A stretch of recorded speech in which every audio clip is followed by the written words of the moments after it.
మీ మోకాల నొప్పులకు ఎటువంటి సర్జరీ లేకుండా ఎపియాన్ పెయిన్ క్లినిక్ అందిస్తున్న అత్యాధునిక చికిత్స.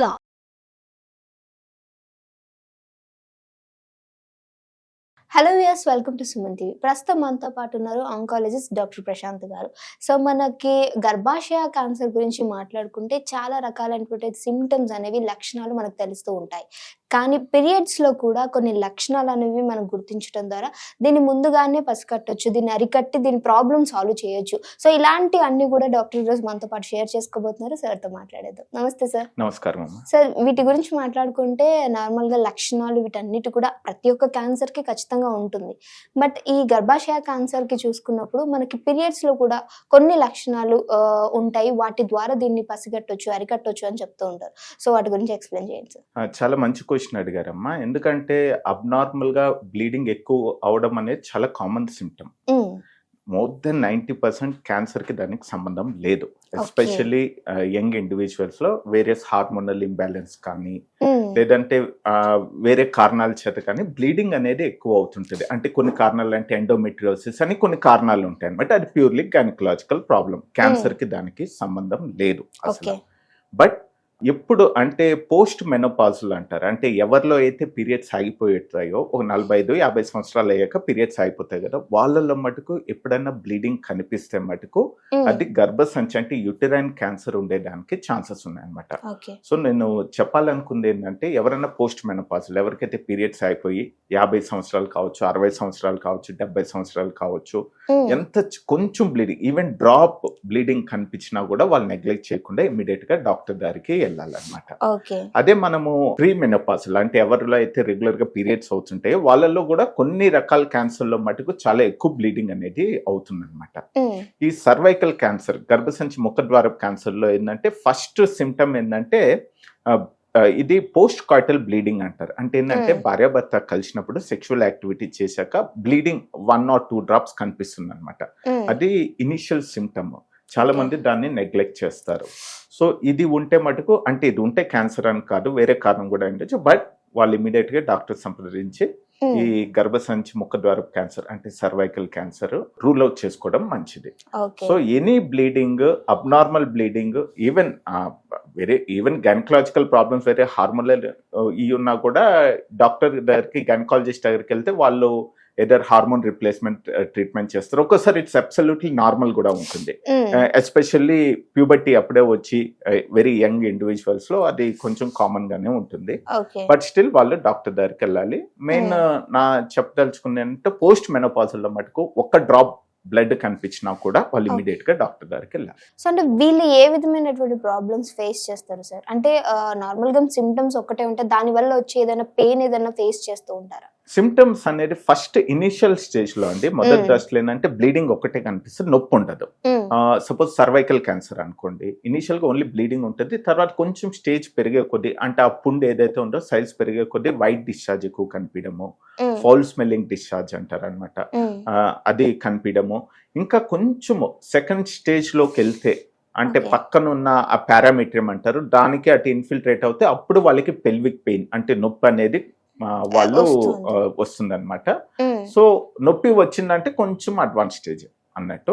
నొప్పి లేకుండా ఓన్లీ బ్లీడింగ్ అయ్యని ఇనిషియల్ స్టేజెస్ లో ఉంటాయి. అవును, చాలా మంది నెగ్లెక్ట్ చేస్తారు. ఇనిషియల్ స్టేజ్ లో కొంచెం వైట్ డిశ్చార్జ్ ఉంటుంది. అది common cause off white discharges infection, దాంట్లో ఏం క్యాన్సర్ కాదు, ఇన్ఫెక్షనే. బట్ స్టిల్ వాళ్ళు డెఫినెట్ గా డాక్టర్ దగ్గరికి వెళ్ళి టెస్ట్ చేయించుకోవాలి. అందుకే 25 సంవత్సరాలు దాటిన మహిళలు రెగ్యులర్ గా పోస్ట్ అదే మ్యారేజ్ అయిపోయి పిల్లలు ఉండి 25 సంవత్సరాలు దాటిన వాళ్ళు 3 సంవత్సరాలకు ఒకసారి అట్లీస్ట్ డాక్టర్ దగ్గరికి వెళ్ళి ప్యాప్స్మియర్ అనే సింపుల్ టెస్ట్ చేసుకోవాలండి. దానివల్ల ఉపయోగం ఏంటంటే ప్యాప్స్మియర్ అనేది అవుట్ పేషెంట్ ప్రొసీజర్, అది 5 నిమిషాలు కూడా పట్టదు, అది నొప్పి కూడా ఏమి ఉండదు. దానివల్ల అడ్వాంటేజ్ ఏంటంటే ఆ నార్మల్ కి క్యాన్సర్ కి మధ్యలో ఒక స్టేజ్ ఉంటుంది అనమాట. నార్మల్ కణాలు మధ్యలో ఒక ప్రీ క్యాన్సరస్ స్టేజ్ అనేది ఉంటుంది. నియోప్లేషియా అంటారు, ఇంట్రాఎపిథెలియల్ నియోప్లేషియా అంటారు. ఆ ప్రీ క్యాన్సరస్ స్టేజ్ లోనే మనకి కానీ పట్టినట్టయితే దానికి పెద్ద గర్భసంచి తీయడాలు ఏం కాకుండా సింపుల్ ప్రొసీజర్ క్రయోథెరపీ అని సింపుల్ ట్రీట్మెంట్ చేసుకోవచ్చు. అది అంటే క్యాన్సర్ ఫ్యూచర్ లో కాకుండా ముందుగానే మనము దాన్ని ట్రీట్ చేయొచ్చు. అంటే మీరు అన్నారు సార్ 35 తర్వాత డెఫినెట్గా కొంచెం కేర్ అనేది తీసుకోవాలి, టెస్ట్ అనేది చేయించుకోవాలి అని.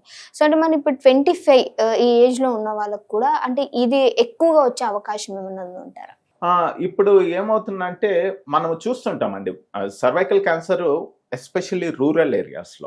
అవును సార్. అర్బన్ ఏరియాస్ కాదు, రూరల్ ఏరియాస్లో యంగ్ ఏజ్లోనే ఎందుకు వస్తుందంటే చెప్తాను. ఆ ఏరియాస్ అంటే చాలా ఎర్లీ మ్యారేజ్ అవుతుందండి. ఎర్లీ మ్యారేజ్ అంటే 12-13 సంవత్సరాలు కూడా పెళ్లిళ్ళు అయిపోతాయి. వాళ్ళు by the time they reach 25 వాళ్ళకి 4-5 పిల్లలు కూడా ఉంటారు. ఎస్పెషల్లీ ఈ ట్రైబల్ బెల్ట్స్ లో మేము చూస్తుంటాం అనమాట. వాళ్ళు 25-30 సంవత్సరాలు వచ్చేసరికి 4-5 పిల్లలు ఉంటారు. వాళ్ళు పెళ్లి ఎప్పుడో 12-13 సంవత్సరాల వయసులోనే అయిపోద్ది. వాళ్ళల్లో 25-30 సంవత్సరాలు గర్భసంచి ముఖద్వార క్యాన్సర్, సర్వైకల్ క్యాన్సర్ కామన్ గా కనిపిస్తుంది. బట్ అర్బన్ ఉమెన్ లో వచ్చేసరికి ఆబ్వియస్లీ మ్యారేజ్ ఏజే పెరిగింది. 25-30 సంవత్సరాలకి ఆ ఏజ్ కి పెళ్లి చేసుకుంటున్నారు. వాళ్ళకి ఆ ఏజ్ లో రావడం చాలా తక్కువ. వాళ్ళు over period of time elder అంటే 40-45 ఇయర్స్ 50 అయ్యాక వాళ్ళకి వచ్చే ఛాన్సెస్ ఉంటుంది అనమాట. సో ఈ ట్రైబల్ బెల్ట్ రూరల్ ఉమెన్ మటుకు ఎందుకంటే ఎర్లీ మ్యారేజ్ అవ్వడము, దానివల్ల వాళ్ళు ఎక్కువగా 25 సంవత్సరాల తర్వాతే వాళ్ళు చేసుకోవాలండి. ఓకే, అంటే సార్ ఎర్లీ మ్యారేజ్ అనేది కరెక్ట్ కాదు అంటారా దీనికి సంబంధించి? ఎర్లీ మ్యారేజ్ అనేది ఎప్పుడు కరెక్ట్ కాదండి. అందుకే 18 సంవత్సరాలు చేస్తారు కదా, ఎర్లీ మ్యారేజ్ అనేది ఎప్పుడు కరెక్ట్ కాదు. కనీసము ఏంటంటే బేసికల్ గా ఈ సర్వైకల్ క్యాన్సర్ రావడానికి ముఖ్య కారణం హ్యూమన్ ప్యాపిలోమా వైరస్ అన్నమాట, హెచ్పివి ఇన్ఫెక్షన్. వాళ్ళు అంటే early sexual activity, as simple as that. ఎర్లీగా వాళ్ళు సెక్షువల్ లో అంటే 12 ఎర్లీ టీన్స్ లో సెక్షువల్ యాక్టివిటీలో పాల్గొనడం వల్ల వాళ్ళకి ఈ సర్వైకల్ క్యాన్సర్ రావడానికి ఛాన్సెస్ ఎక్కువ. ఓకే, అంటే మన పూర్వకాలం చూసుకుంటే నాకు తెలిసి 13 ఇయర్స్ 12 ఇయర్స్ లో కూడా పెళ్ళైన వాళ్ళు ఉన్నారు. సో మరి ఇప్పుడు ఉన్న జనరేషన్ లో 18 ఆ టైంలో చేసుకుంటూ ఉన్నారు.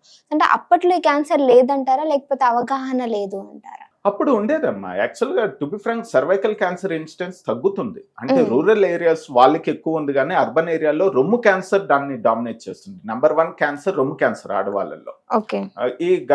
ఈ సర్వైకల్ క్యాన్సర్ అనేది డెఫినెట్ గా అర్బన్ ఉమెన్ లో తగ్గుతుంది. అందుకే దీనికి ఒకే ఒక క్యాన్సర్ ఏది మనం గ్యారంటీగా ఇది నివారించవచ్చు అని చెప్పుకోవడానికి one of the cancer cervical cancer. ఎందుకంటే నేను చెప్పాను కదా హ్యూమన్ ప్యాపిలోమా వైరస్ ఇన్ఫెక్షన్ అని, దానికి వ్యాక్సినేషన్ అనేది అందుబాటులో వచ్చింది. అందుకే ఎర్లీ టీన్స్ 9 నుంచి 14 ఏళ్ల పిల్లలకి ఇది 2 డోసులు ఉంటుంది. ఆ డోస్ ఇచ్చినట్లయితే ఏమవుతుందంటే హ్యూమన్ హెచ్పివి వైరస్ నుంచి వాళ్ళకి ప్రొటెక్షన్ ఉంటుంది అన్నమాట లైఫ్ లాంగ్. దానివల్ల ఏంటంటే సర్వైకల్ క్యాన్సర్ రావడానికి వాళ్ళకి ఛాన్సెస్ బాగా 90% పైన తగ్గిపోతుంది. మీకు సింపుల్ ఎగ్జాంపుల్, ఎందుకంటే మన ఇండియాలో ఇప్పుడిప్పుడు వస్తుంది, గత 5 నుంచి 10 సంవత్సరాల నుంచి ఉంది. బట్ యుఎస్ లో చూసుకుంటే ఎప్పటి నుంచో స్టార్ట్ చేశారు వాళ్ళలో ఒక టైంలో సంవత్సరానికి దగ్గర 1,00,000 పైన సర్వైకల్ క్యాన్సర్ కేసులు వచ్చేది. నేను 30-40 సంవత్సరాల ముందు. ఇప్పుడు అదేంటంటే 10,000 కూడా కాదు, 5 నుంచి 10,000 మధ్యలో ఉంటుంది యుఎస్ లో. ఎందుకంటే ఇది మ్యాండేటరీ చేశారనమాట ఈ వ్యాక్సినేషన్ అనేది. దీనివల్ల డ్రాస్టిక్ గా తగ్గింది. హోప్ఫుల్లీ మన భారతదేశంలో కూడా ఫ్యూచర్ లో మేబీ ఇంకో 10-20 ఇయర్స్ లో మనము ఇప్పుడున్న లేటెస్ట్ జనరేషన్ అందరికి మనం హెచ్పివి వ్యాక్సినేషన్ ఇచ్చినట్లయితే ఫ్యూచర్ లో మన దగ్గర కూడా ఈ సర్వైకల్ క్యాన్సర్ అనేది డ్రాస్టిక్ గా తగ్గుతుంది. ఓకే, ఆల్రెడీ మన దగ్గర ఈ వ్యాక్సినేషన్ అనేది వచ్చింది కదా సార్? అవునమ్మా. అంటే ఎవరు తీసుకోవచ్చు అంటారు ఇది?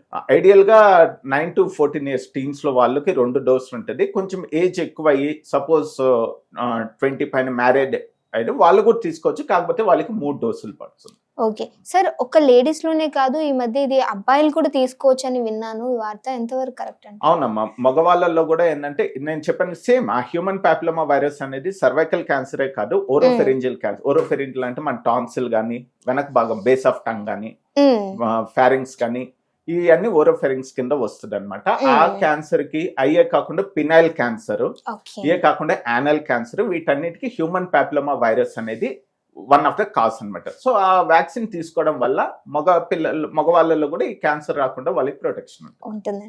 ఓకే సార్, చాలా చక్కటి ఇన్ఫర్మేషన్ అందించారు. థాంక్యూ.